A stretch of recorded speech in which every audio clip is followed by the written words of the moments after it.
The baby was still crying when officers arrived. She had been alone for hours, lying in her crib in a duplex apartment in Idaho Falls. Her mother, Stephanie Crane, was gone. No sign of forced entry, no shattered glass, no overturned furniture, only silence, unnatural, oppressive, and wrong. The back door was locked. The house was undisturbed. There were no signs of struggle in the bedroom, the hallway, or the living room. Yet something violent had occurred here, something deliberate, and something done by someone who understood the rhythms of this household well enough to leave no trace behind, except for what was missing. Stephanie's phone was gone. Her purse, car keys, and infant daughter remained. Her shoes were still at the door. There were no defensive wounds visible in the residence, no broken lamps, no blood splatter in plain sight. The baby, though distressed, was unharmed. These factors rule out most forms of opportunistic abduction. They suggest something much darker: an offender with direct access, familiarity with the victim's routine, and confidence that no one would interrupt. At 6:45 a.m., Michael Crane, Stephanie's partner and the father of their child, had left for work. Stephanie was alive at that time. By 12:30 p.m., when Michael received a frantic call from his mother, she was gone. The child had been left alone during the intervening hours. That time window, narrow and specific, limited potential suspects to a small set of individuals, all with intimate knowledge of the home. Most notably, Kenny Crane, Michael's younger half-brother, was also living in the same duplex. At 19, Kenny was recently released from juvenile detention. He had no job, no established schedule, and was home that morning. According to his initial statement, he woke up around 8:00 a.m., briefly interacted with Stephanie, then left the house again. The vagueness of his timeline was immediately suspicious. Behaviorally, the absence of a forced entry and the careful preservation of the scene are significant. This level of control, maintaining a clean environment, ensuring the infant was untouched, and selectively removing only the victim and her phone, suggests the offender was not in panic. Instead, it reflects what forensic psychologists classify as instrumental aggression, calculated, goal-oriented behavior, often rooted in resentment, control, or interpersonal dominance, rather than loss of emotional control. This type of aggression is commonly found in offenders who harbor long-standing frustrations toward the victim, sometimes coupled with a perceived loss of power or status within the household. In Kenny's case, his recent re-entry into a family system where he held little authority, coupled with unemployment and prior incarceration, likely created an internalized sense of failure. Stephanie, by contrast, was a young mother at the center of domestic attention.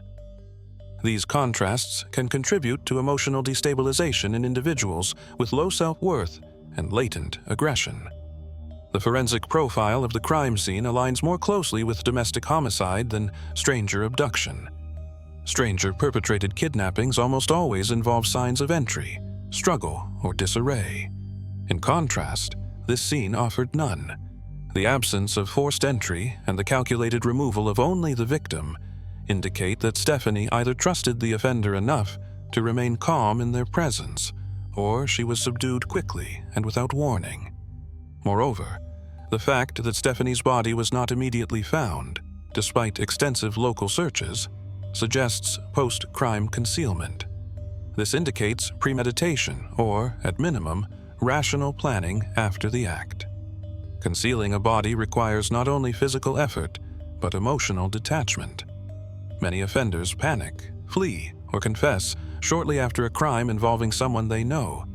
In this case, no such reactions occurred. Kenny remained in the house. He spoke to family. He played video games. He did not report Stephanie missing. This emotional coldness is diagnostically relevant. Individuals who commit impulsive, emotionally driven crimes typically experience guilt, confusion, or fear in the aftermath. Kenny displayed none of these. Instead, he maintained a composed exterior, exhibited cooperative behavior with law enforcement, and offered explanations designed to deflect suspicion without revealing new information. These behaviors are indicative of what clinical literature defines as high-functioning deception, a cognitive strategy used to delay or derail investigations without engaging in overt confrontation. From a behavioral standpoint, the most alarming element remains the child. The decision to leave an infant behind, crying and alone, while removing only the mother, is profoundly revealing. It eliminates any rational claim of concern or caretaking. It affirms that the child was never a target, only an obstacle or, perhaps, a witness too young to remember. That decision denotes a chilling level of self-control and a singular focus on the mother as the object of intent. The question, then, is why? What did the offender hope to achieve through Stephanie's disappearance? Was it punishment? Possession? Silence? The crime scene had no answers. But the silence itself spoke volumes. And if the house revealed nothing on the surface, investigators would soon learn where to look next, beneath it. When questioned 3 days after Stephanie's disappearance, Kenneth Crane provided an account that, on the surface, appeared cooperative. He stated that he had woken up around 8 a.m., briefly interacted with Stephanie, and then left the house to check in at work. According to his version of events, he then visited a friend's home to play video games before returning later to find his mother and brother already aware of Stephanie's absence. The timeline was presented with minimal emotion and little uncertainty. However, behavioral analysis revealed multiple points of concern. Kenny used language typically associated with scripted recall. He frequently employed general qualifiers such as pretty much or I think, which served to create a buffer between the speaker and the truth. These verbal tics are often used by individuals who are constructing a narrative rather than recalling actual memories. Additionally, his answers included inconsistencies in tense, indicating cognitive dissonance when the internal belief structure does not align with the external story being communicated. His demeanor during the interview remained flat and composed, even when discussing emotionally charged topics such as Stephanie's sudden disappearance or the infant left unattended. In behavioral terms, this absence of effect may reflect a psychological defense mechanism designed to suppress emotional leakage. More specifically, this can signal either complete emotional detachment from the victim or active deception maintained through practiced control. When investigators cross-referenced Kenny's alibi with statements from his employer at Cardin's car wash, they found that he had not worked at all on the day Stephanie went missing. Surveillance logs showed no sign of his presence, and the manager confirmed that Kenny was not scheduled. Instead of expressing confusion or concern, Kenny offered an immediate rationalization, stating that he must have used the wrong employee punch code. He then redirected attention by suggesting that mistakes in the system were common. The rapid availability of an alternative explanation, especially one that does not challenge the premise of his absence, is behaviorally consistent with a prepared falsehood. The second component of his alibi involved visiting a friend named Colby. Upon contact, Colby stated that he had not seen Kenny in weeks and had been working the entire day of the disappearance. This direct contradiction rendered the entire secondary alibi invalid. Yet, even after being informed that no one could verify his whereabouts, Kenny remained passive. He did not push back against the evidence, did not display frustration, and did not attempt to reframe his timeline more accurately. Instead, he simply acknowledged the gap and moved forward. This lack of reaction under pressure is diagnostically significant. Most innocent individuals respond to the collapse of their alibi with emotional activation, fear, urgency, or at least visible concern. Kenny exhibited none.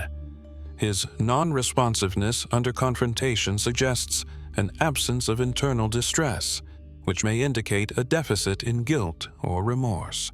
In psychological profiling, such a response pattern is commonly found in individuals with high levels of cognitive control and low emotional empathy. A separate issue arose regarding visible scratch marks on Kenny's neck, noted by multiple individuals shortly after Stephanie's disappearance. The wounds were vertical and consistent with defensive injuries. Kenny claimed they were caused by a tree branch in the car wash parking lot. However, no staff recalled seeing him that day, and no such incident was reported or corroborated. The shape and direction of the marks further undermined this explanation. The probability of a random environmental source creating symmetrical, vertically aligned scratches is statistically low, particularly in the absence of surrounding abrasions. Psychological analysis also focuses on the suspect's social behaviors during questioning. Kenny consistently attempted to build rapport with his interrogators, frequently nodding in agreement, mirroring body language and echoing the language used by the detectives. This pattern aligns with the romancer deception strategy, wherein the subject seeks to disarm authority figures by presenting as likable, harmless, and emotionally aligned with the investigative process. While superficially cooperative, this tactic often serves to delay deeper probing and prevent emotional escalation. Over time, Kenny's responses began to fragment. When pressed about the inconsistencies in his timeline, he shifted from confident statements to vague approximations. At one point, he admitted that he had just been driving around, unable to specify where or why. This shift from structured storytelling to amorphous accounts indicates cognitive fatigue, a phenomenon wherein the mental effort required to maintain deception surpasses the subject's ability to self-regulate.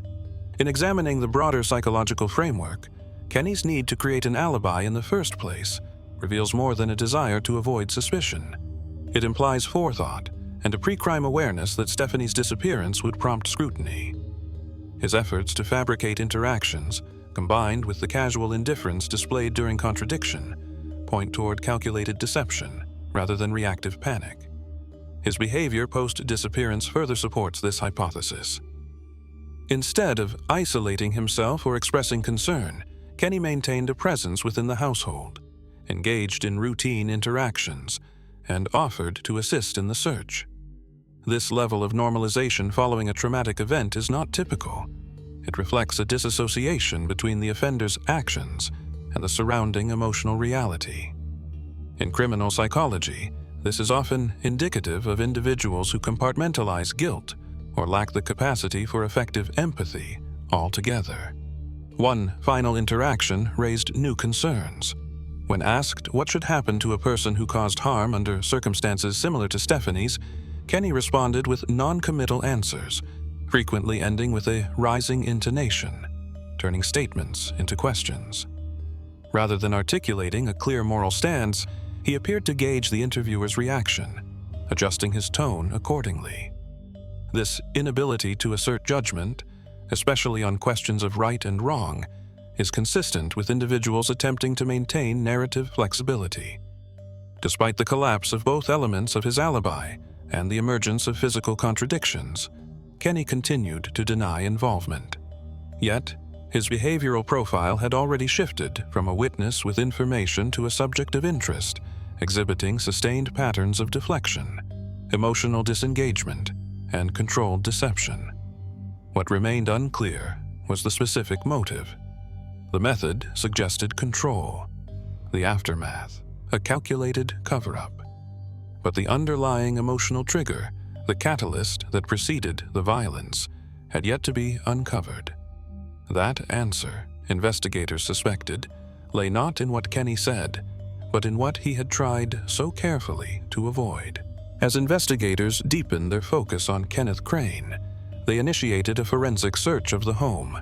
Standard luminol testing was applied to bathroom surfaces, including the vanity, cabinet handles, and bathtub drain.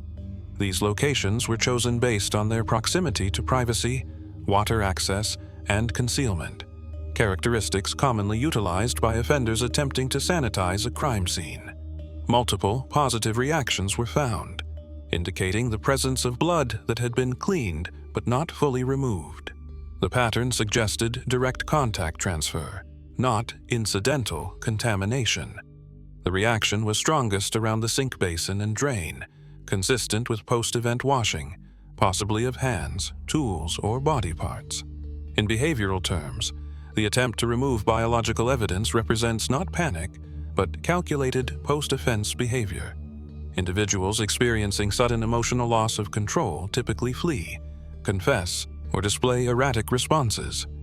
In contrast, the presence of a cleaned scene, particularly when limited to high-contact points, indicates post-crime rationality.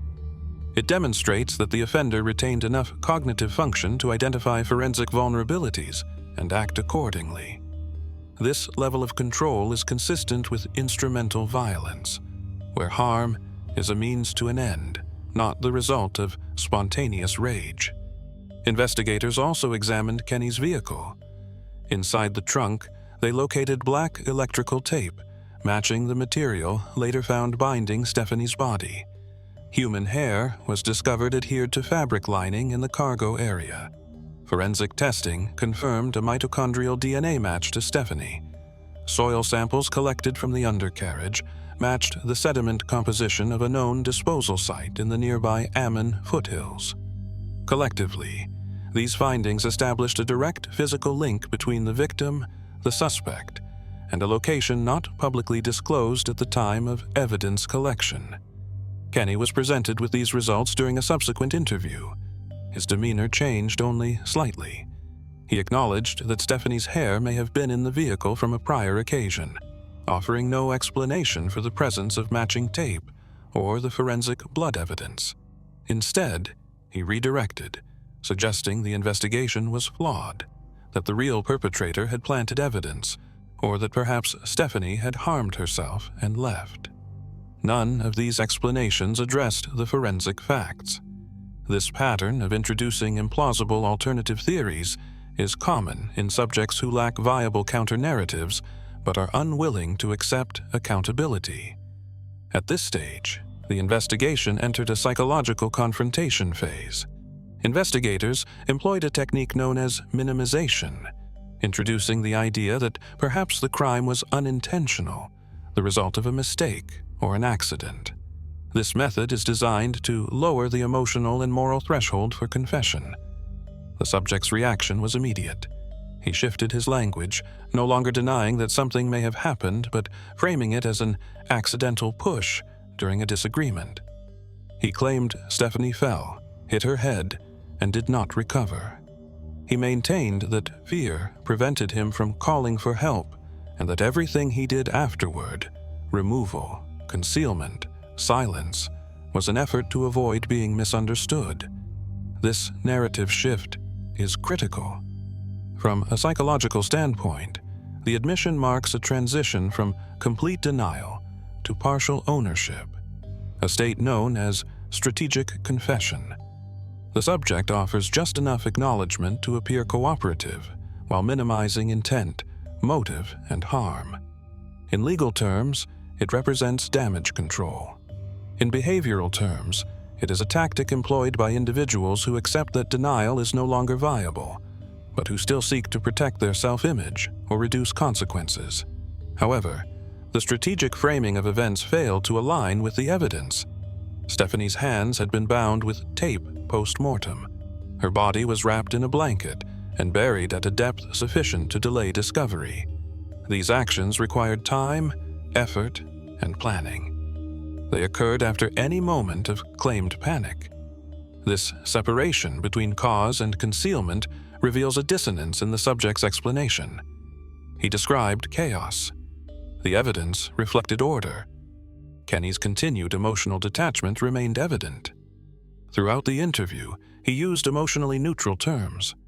He never referred to Stephanie by name, instead calling her she or her.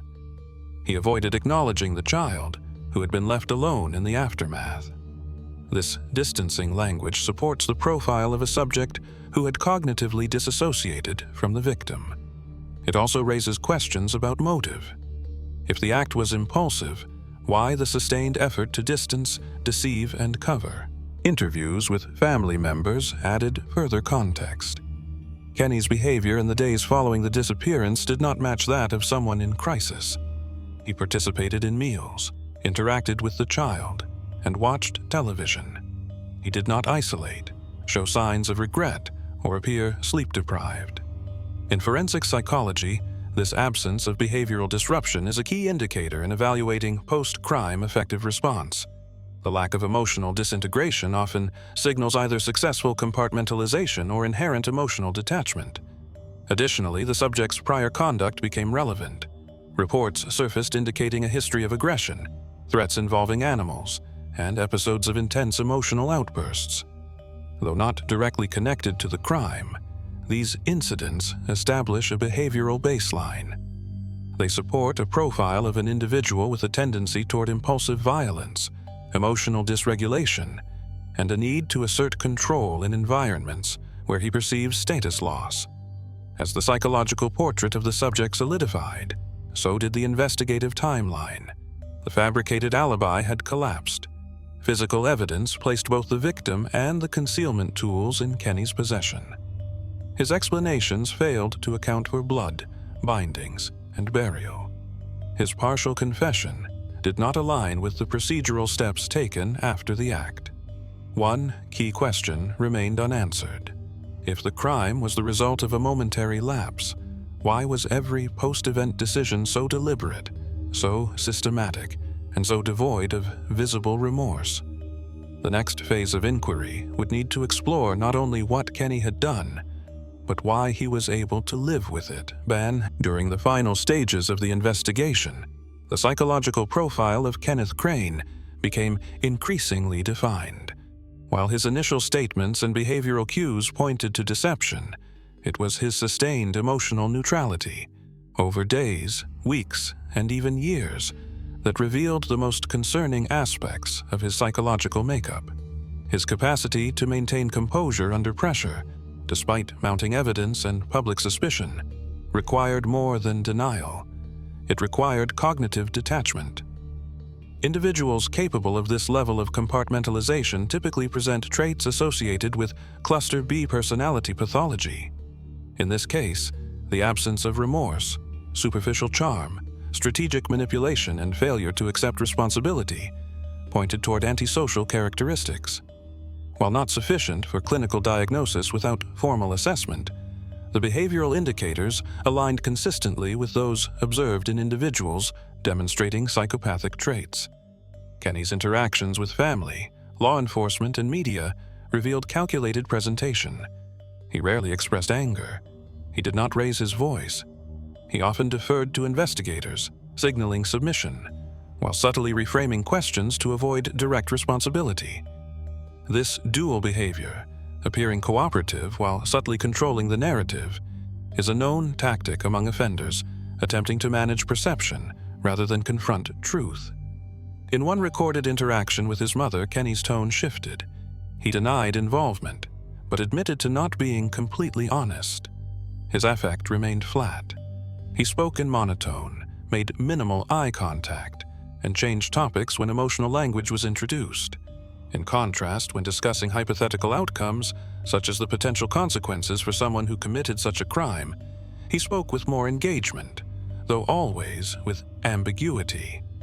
He asked questions instead of making statements, a behavioral cue indicating internal testing of moral boundaries rather than asserting personal conviction. The subject's history also supported the presence of deeper psychological disturbance. Multiple accounts from childhood and adolescence described escalating aggression, including cruelty to animals, threats toward family members, and impulsive acts of control masked as outbursts. In one reported instance, Kenny brandished a knife toward a pet during an argument, prompting his father to discharge a firearm in warning. Though no physical harm occurred in that event, the psychological dynamics were clear. The behavior reflected a need to dominate, to provoke fear, and to reassert perceived power when challenged. These early expressions of violence are significant. Longitudinal studies of violent offenders frequently identify early behavioral red flags, especially aggression toward vulnerable targets, as predictive of later criminal escalation. The transition from targeting animals to adult victims is not abrupt. It occurs in stages, typically driven by unmet psychological needs, emotional stunting, or unresolved resentment. For Kenny, the household environment may have served as both trigger and opportunity. The nature of Stephanie's killing, silent, deliberate, and concealed, suggests that motive extended beyond impulse. While no formal record of romantic conflict existed between the two, statements made by the subject while incarcerated added new dimensions. In conversations with fellow inmates, he allegedly referred to Stephanie as his and claimed she was finally all his now. This language, although anecdotal, reveals potential possessive delusion.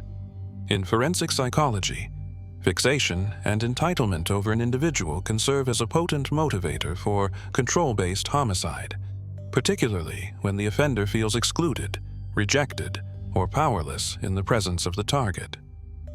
Kenny's post-crime behavior further reinforces this interpretation.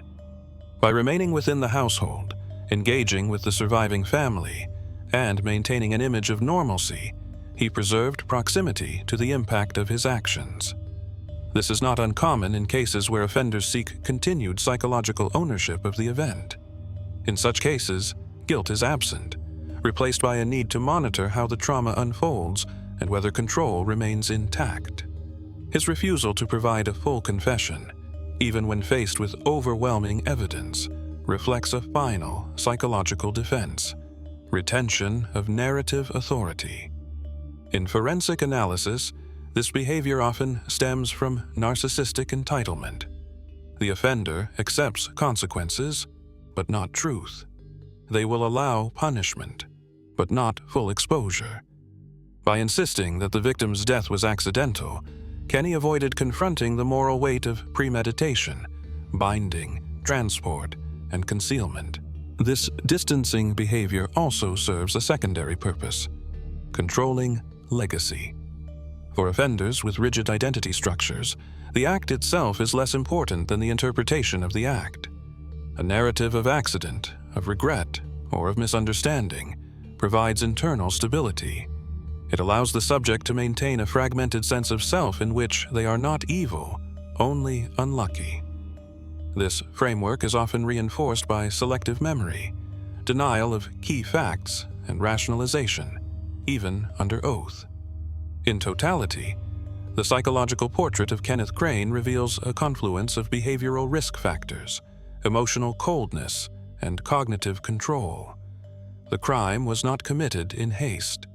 It was followed by calm decisions, calculated deception, and an extended campaign of denial.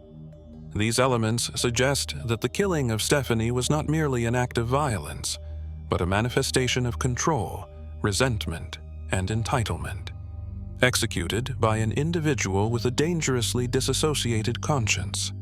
What remained was to understand how a person could live for years alongside the victim's memory, maintaining the lie, managing perception, and never once asking for forgiveness.